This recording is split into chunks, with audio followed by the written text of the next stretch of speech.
তিনটে বছর কাটলেন আপনি, তিনটে বছর কাটলেন আপনি মহামিলনের মেলা। ধন্য ছিল এই হুগলি জেলা নয়, ধন্য পশ্চিম বাংলা, ধন্য পশ্চিম বাংলা, ধন্য পশ্চিম বাংলা। সকলে ভালো থাকবেন। খেলাধুলার মধ্যে তাদের রাখি, পড়ার সময় পড়াশোনা করুক। বাংলা পথ দেখা ভারতবর্ষকে, বাংলায় সন্তোষ ট্রফি জিতেছে।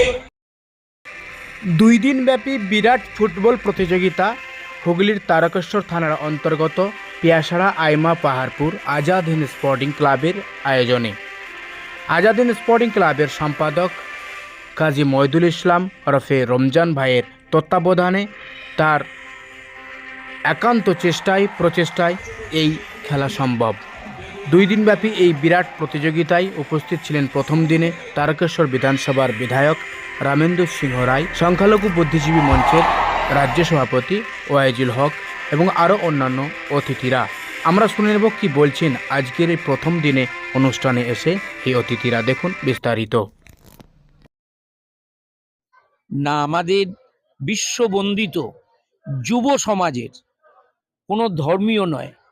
স্বামী বিবেকানন্দ যিনি বলেছিলেন যে গীতাপাঠ অপেক্ষা এই ফুটবল খেলা অনেক শ্রেয়। কেন বলেছিলেন? আজকে আমাদের হক সাহেব আছেন, ওনাদের ধর্মের আমাদের ইমাম সাহেবরা আছেন, তারা কি শিক্ষা দেন? যে অপর ধর্মের প্রতি শ্রদ্ধাশীল হও, অপরের প্রতি শ্রদ্ধাশীল হও, অপরের পাশে দাঁড়াও, সবার উপরে মানুষ সত্য। ঠিক তেমনি স্বামীজি এই কথাটা বলেছিলেন, যদি গীতাকে অনুধাবন করতে হয় তুমি আগে মনের দিক থেকে শক্তিশালী হও, তুমি শারীরিক দিক থেকে শক্তিশালী হও। কিন্তু বামফ্রন্টের কিছু নেতা, বিজেপির কিছু নেতা অপব্যাখ্যা করছে। তারা নাকি আবার বলে সবচেয়ে বড় হিন্দু ধর্মের ধারক বাহক। হিন্দু ধর্মের ধারক বাহক এভাবে হওয়া যায় না। হিন্দু ধর্মের ধারক বাহক তিনিই হতে পারেন যিনি বলবেন একই বৃন্তে মোড়া দুটি কুসুম, হিন্দু মুসলমান, একজন হচ্ছে নয়নের মণি আর একজন হচ্ছে হৃদয়ের প্রাণ। তিনিই হবেন এই ধর্মীয় গুরু। তাই মমতা বন্দ্যোপাধ্যায়কে আজকে কোর্ট দিয়ে আটকেছেন, কিন্তু আগামী দিনে এই মামলা নিষ্পত্তি হয়ে যে আরো প্রত্যন্ত গ্রামে পৌঁছে যাবে মমতাদির এই প্রচেষ্টা এবং এই যে খেলার মাঠে প্রাণ ফিরে এসেছে। কই এখানে দেখুন তো, বহু লড়াই হয়েছে যে এই মাঠে খেলা হবে কিনা, এই খেলার মাঠের পরিসর বাড়বে কিনা, কিন্তু আজকে কাউকে আটকানো গেছে? কানায় কানায় পূর্ণ হয়ে গেছে। সকাল থেকে খেলা দেখছে, কোনো বিবাদ আছে? দেখুন পাশাপাশি বসে সুন্দর পরিবেশে খেলা দেখছে। সুতরাং ওই যে বললাম, সত্যের জয় একটু পরে হয়, সত্য মেয়ে বোধ জয়তে। তা সেই জায়গায় আমরা এটা বিশ্বাস করি, আমরা হক সাহেবরা সবাই একটাই বিশ্বাস করি, আমাদের ওপর দিদি আছে, তার আশীর্বাদ আছে, বাংলাকে আমরা সেই জায়গায় নিয়ে যাব। আজকে কেমন উপভোগ করছেন এই খেলা? খুব সুন্দর। যে সমস্ত টিম এসেছে তারা খুব নৈপুণ্য দেখিয়ে খেলার মাঠে খেলা দেখছে। প্রত্যেকটা খেলা প্রতিদ্বন্দ্বিতা অনেক উচ্চ পর্যায়ে উঠছে, রেফারিও পরিচালনা করছেন, খুব সুন্দর খেলা হচ্ছে। আমরা মনে করছি যেন কলকাতা মাঠের একটা অংশ, সল্টলেকের একটা অংশ আজকে আইমা মালপাহাড়পুর এই জায়গায় আজাদ হিন্দ সংঘ তুলে আনতে পেরেছে, আর তাদের কর্ণধার রমজান ভাই সেটাকে একেবারে সুন্দরভাবে পরিচালনা করছে। ধন্যবাদ। ম্যানেজার আমাদের রমজান ভাই আমার অত্যন্ত প্রিয় মানুষ, কাছের মানুষ। তিনি যেভাবে একদম প্রান্তিক বলবো, কলকাতা থেকে অনেক দূরে, কলকাতার স্মেল এখানে পাচ্ছি আমরা, কলকাতার মতন গ্রাউন্ড তৈরি করে, সল্টলেক স্টেডিয়ামের মতো গ্রাউন্ড তৈরি করে তিনি যেভাবে ফুটবল উপহার দিচ্ছেন। একজন বাইরের মানুষ, তিনি চলে গেছেন কেরলেতে, কেরলে থাকার পরেও তিনি যে মাতৃভূমির প্রতি তেনার যে টান দরদ, এটা দেখে আমি অভিভূত এবং আপ্লুত। নিশ্চিতভাবে উনি যতবার ডাকবেন, একবার কেন দুবার কেন, এরপরের বার হ্যাট্রিক হবে হয়তো আমার। তো নিশ্চিতভাবে আমরা থাকবো, আমরা আসবো, ওনার পাশে সবসময় ছিলাম, আছি, থাকবো। দারুণ অনুভূতি, খুব ভালো লাগছে। গত বছরের তুলনায় এবছরের খেলা কেমন লাগছে? ভালো, দিন দিন ইমপ্রুভ করছে। গতবারের তুলনায় মাঠটা আরও বেশি ডেভেলপ করেছে, আর সমস্ত কিছু আমি দেখছি অনেক বেশি উন্নয়ন হয়েছে। আমার পাশে বসে আছেন এখানকার রূপকার এবং আমাদের অত্যন্ত গর্বের বিধায়ক আমার এই তারকেশ্বরকে নতুনভাবে ঢেলে সাজিয়েছেন যিনি রমেন্দ্র সিং রামুদা, তিনিও গতবার ছিলেন। আমিও ওনাকে বললাম, উনি আসার কথা 12 তারিখ, আর রামুদা আমি 11 তারিখ তোমার সাথে দেখা আমার না হলে কি করে হবে, বলে আমি 11 তারিখে যত কাজই থাকুক যাবো। এই যে আমাদের যে মেলবন্ধন, এটা একটা বড় জায়গা। আর দ্বিতীয় কথা বলবো আমি এখানে, এখনই খুব ভালো লাগলো আমার রামুদা বললেন এখনই রাজনীতির কথা আজকে নয়, আজকে সম্পূর্ণভাবে ফুটবলের কথা, খেলার কথা আমরা বলবো। খেলার কথা প্রসঙ্গ বলতে গেলে রাজনীতি কোনো না কোনোভাবে প্রসঙ্গ এসে যায়। আজকে সাম্প্রদায়িক সম্প্রীতির পীঠস্থান হয়ে উঠেছে আমরা এই জায়গাটা এখানে, এবং এটা ফুল ক্রেডিট রমজান ভাইয়ের। দেখুন, জাতি ধর্ম বর্ণ নির্বিশেষে হিন্দু মুসলিম খ্রিস্টান জৈন বৌদ্ধ সবাই মিলে গায়ে গা ঘেঁষে একসঙ্গে বসে আমরা খেলাটাকে উপভোগ করছি, আনন্দ উপভোগ করছি। এই খেলা মেলার পৃষ্ঠপোষক যদি কেউ থাকে তার নাম হচ্ছে মমতা বন্দ্যোপাধ্যায়। মমতা বন্দ্যোপাধ্যায় তিনি আমাদের এমন একজন নেত্রী, জননেত্রী। তিনি এই শীতকাল মানে দেখুন, ভারতবর্ষের বহু রাজ্য আছে, তার ব্যতিক্রমী পশ্চিমবঙ্গ ঠান্ডা পড়লে এখন নভেম্বর থেকে শুরু করে আপ টু ফেব্রুয়ারি মাস এন্ড পর্যন্ত দেখবেন খেলা মেলা চারিদিকে বিভিন্ন অঞ্চল জুড়ে হচ্ছে।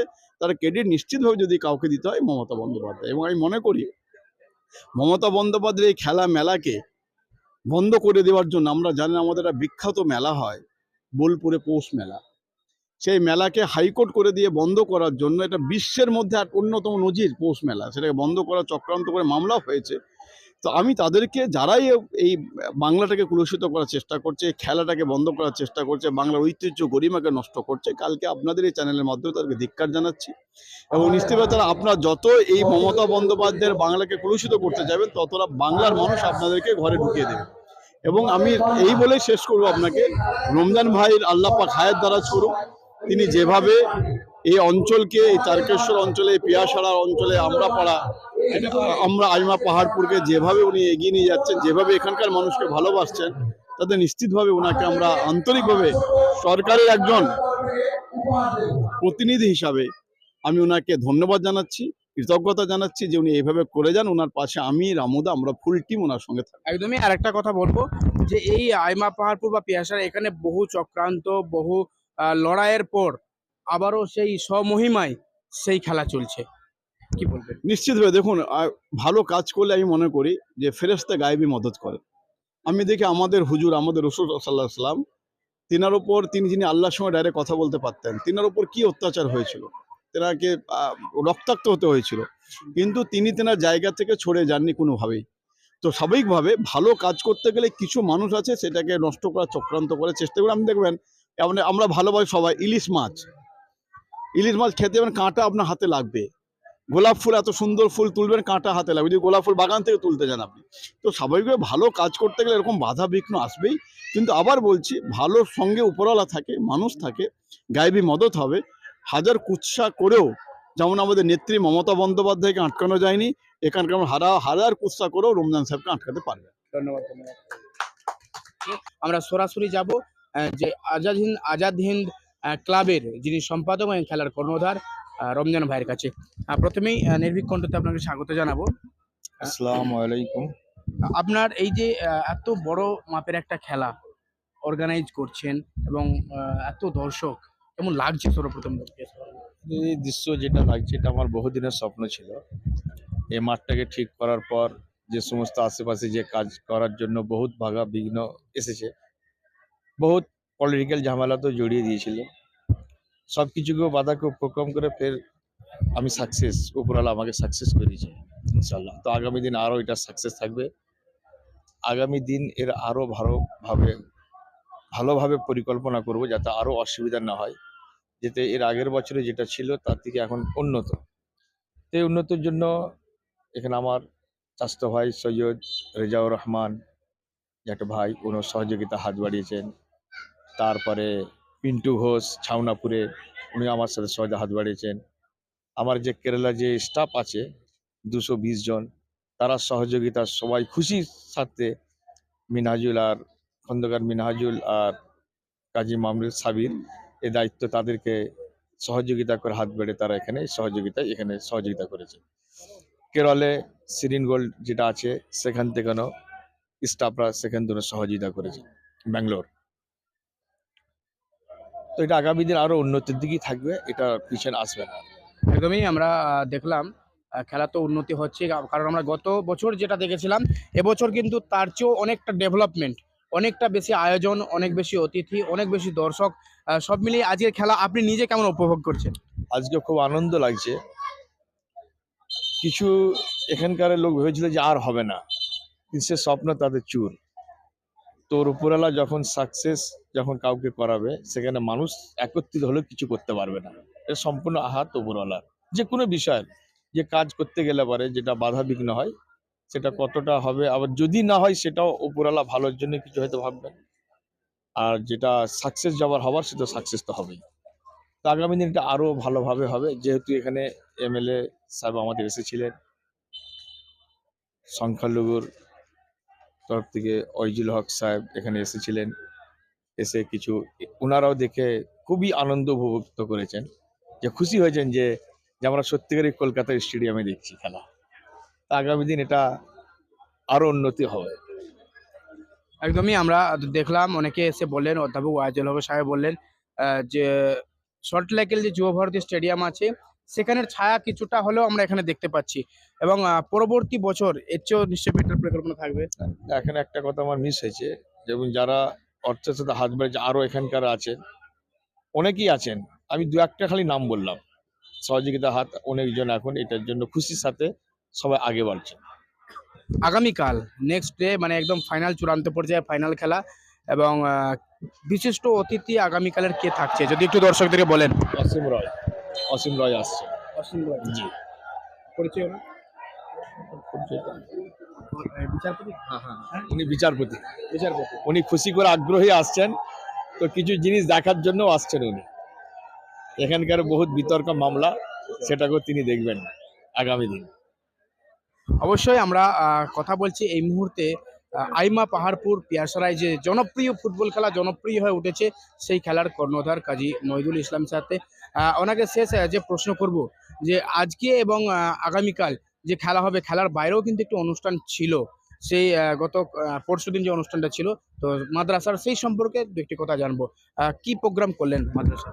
সেমিনার ছিল, পাগড়িবন্দি ছিল আমাদের শিক্ষার ব্যাপারে নিয়ে, যে শিক্ষা না থাকলে চরিত্র তৈরি হবে না। শিক্ষা না থাকার সঠিক শিক্ষা, মানে শিক্ষা বহু রকম হয়, সঠিক শিক্ষা কোরআন হাদিস থেকে যদি না মানুষকে বার্তা পৌঁছানো হয়, তো আমাদের চরিত্র কোনোদিন তৈরি হবে না, আমরা মারি খাবো। সেই জন্য নতুন করে যে আমরা রিসার্চ করে দেখা হচ্ছে, কোরআন যা বলছে, হাদিস যা বলছে, আমরা তা করি না, তো আমাদের বিপরীত দিকে আমরা হাঁটি। সেটা যাতে না হয় এই বার্তায় মানুষকে দেওয়ার জন্য এত আহ্বান করে বিভিন্ন ডিস্ট্রিক্ট থেকে, পশ্চিমবাংলার কিছু বাইরে থেকে কিছু আলেম ওলামারাও এসেছিলেন, যাতে সঠিকভাবে এতে আসার মানে সহযোগিতা করার জন্য। এখানে জাহির ইলবাসার আছে, শেখ আলম, মুন্সি সাবির, মুন্সি সেকেন্দার, শফিক বক্স মির্জা, শেখ আলাই, তারপরে সালাউদ্দিন মুশারফ, বহু এরকম আমার সাথী একত্রিত হয়ে কাজ আজকে তারা দেখভাল ঠিক মতো করছে বলে আমি এই জন্যই আমি এতে সাকসেস হচ্ছি, আল্লাহ সাকসেস করাচ্ছেন। একদমই। ২ দিনব্যাপী যে খেলা হলো, এই খেলার মাধ্যম দিয়ে আপনি কি বার্তা দিচ্ছেন, সামাজিক বার্তা কি দিচ্ছেন? বার্তা এটাই ছিল, আমরা কিছুদিন আগে ভিন্ন ছিলাম, সেটাকে ফের একত্রিত করে হিন্দু মুসলমান জন্য খ্রিস্টান যারা আছে আমরা একত্রিত এই খেলার মাধ্যমে, আজকে যে পাশাপাশি যে বসে আছে এত পাবলিক, ঠান্ডাকে থাকা সত্ত্বেও সমস্ত কাজ ছেড়ে পাশাপাশি আজকে ভেদাভেদ নাই, এইটা মানুষের কাছে যাতে পৌঁছায় যে আমরা ইনসান, যেহেতু আমরা এক, সেই হিসাবে আমরা একত্রিত এই খেলাটাকে, ইসলামেও যেহেতু আবার এটা খেলার শরীরচর্চা আছে, এটা রাইট, সেই হিসাবে মানুষকে এই বার্তাই দেওয়া হতে চাই যে আমরা সব একত্রিতভাবে মনের মধ্যে হিংসা বিদ্বেষ না থেকে আমরা একত্রিত হয়ে থাকতে চাই, মানবতার মানবতার এটা দেখাতে চাই, এটাই। ধন্যবাদ। ধন্যবাদ জানাবো। আমরা এতক্ষণ ছিলাম আইমা পাহাড়পুর আজাদ হিন্দ স্পোর্টিং ক্লাবের সম্পাদক কাজী মহিদুল ইসলাম সাহেবের কাছে। আপনারা শুনলেন, প্রিয় দর্শক শ্রোতা, আপনারা অবশ্যই ভিডিওটিকে শেয়ার করবেন। ধন্যবাদ।